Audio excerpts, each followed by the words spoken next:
Hi guys, this is Jeff at the Glorious Uncertainty on March the 2nd. That's Thursday, March the 2nd.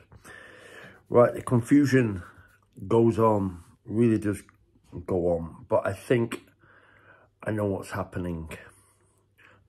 Now, for me to explain this, understand this bit first.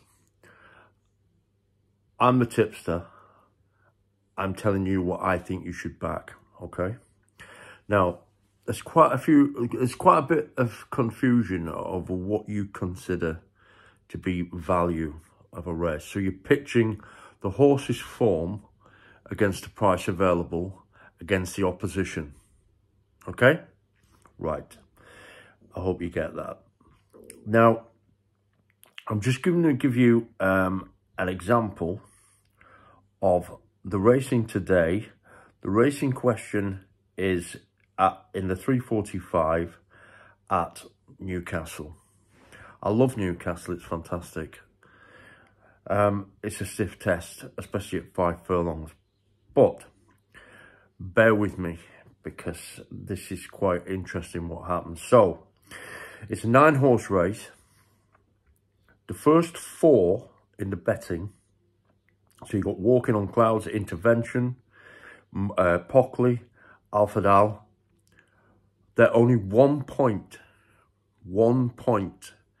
between those 4. So 3-1 to 4-1, that's it, right?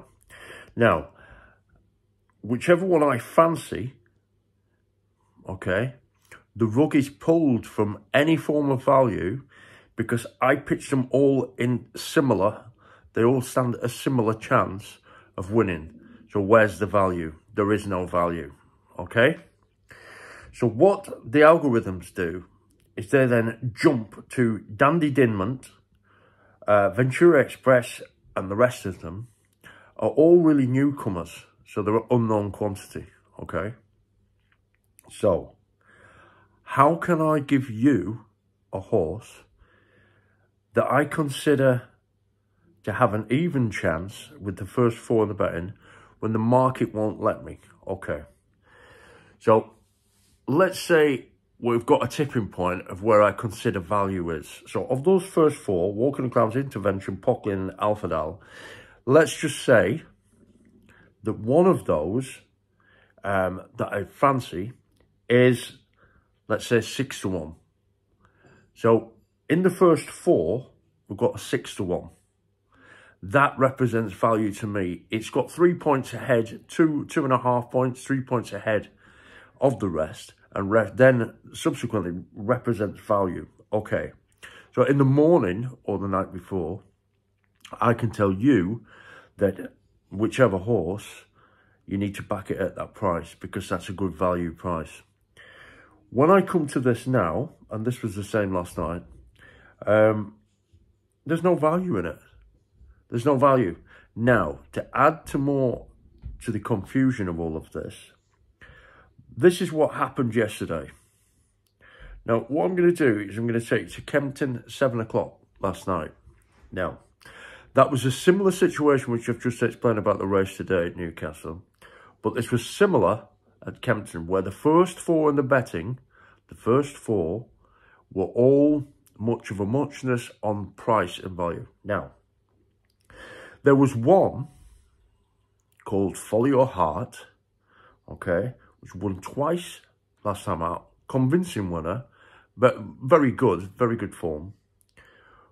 But was pitching in against Ring of Gold, I'm looking at them now, Billy Mill, and I think Brunel Charm. They were all within a point, okay, in the morning. Now, just, I think it was an hour before the race, or just before the race, half an hour, Follow Your Heart went out to 7-1. 7-1. Which I looked at it and thought, if that would have been the morning price, you'd be a complete fool not to recognise where the value was there. An idiot could see the value in that horse, okay? Returns 4-1 and won the race. Now, the point is, how on earth do I give you or offer you a betting opportunity when the betting market isn't established until 1 hour before the race? I can't, it's impossible. Because I'd have to be going online, sending you messages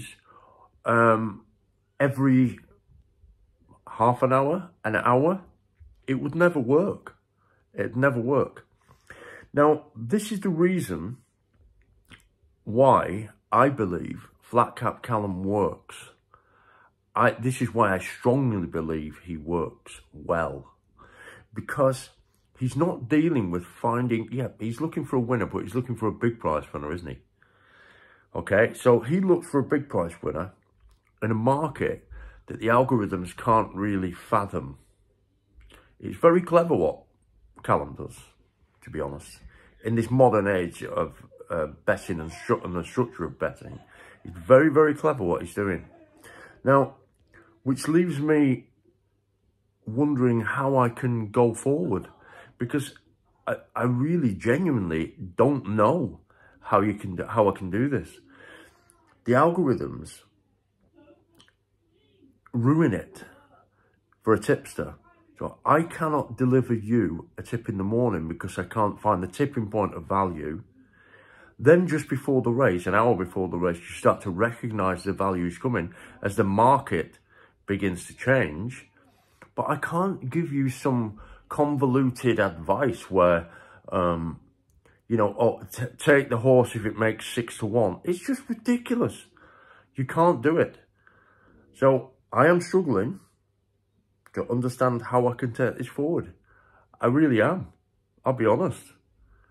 I can't see how I can move forward. The bets that will be arising will be once in a blue moon. So if that's the way it is, that's the way it is. But again, no bet. But ironic that the example they're giving me a horse called Follow Your Heart, and that's, I'm following my head mainly. But my heart isn't into giving you a horse in the morning that may go out, and I'd have to tell you again to take it at 6 to 1 or 7 to 1, or it'll never work. It'll cause loads of confusion and never work. So my advice to you is, again, I'm going to try to carry on, see if I can find something, but please understand why I can't find anything. This is geared around the morning prices, right up into the rest, are geared around you losing, not getting value. Long term, you will fail. You will fail long term. So, no bet. No bet. And this is just taking the fun out of it, really, all round. But listen to what I'm saying and understand what I'm saying about value. There's a tipping point that makes you put your hand in your pocket and go, yes, I'll have a go at that price. But I can't do that in the morning. I can't do it. I can't see it.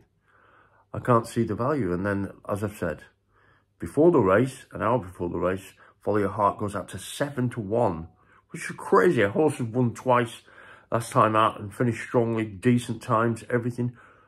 But at 4 to 1 against that opposition, I couldn't do it. But 7 to 1, of course you do it. Anyway, that's the conundrum I find myself in. Whatever you're doing, have a great day. I'll be back online tomorrow. I hope you understand what I've just said. Bye for now. Bye-bye.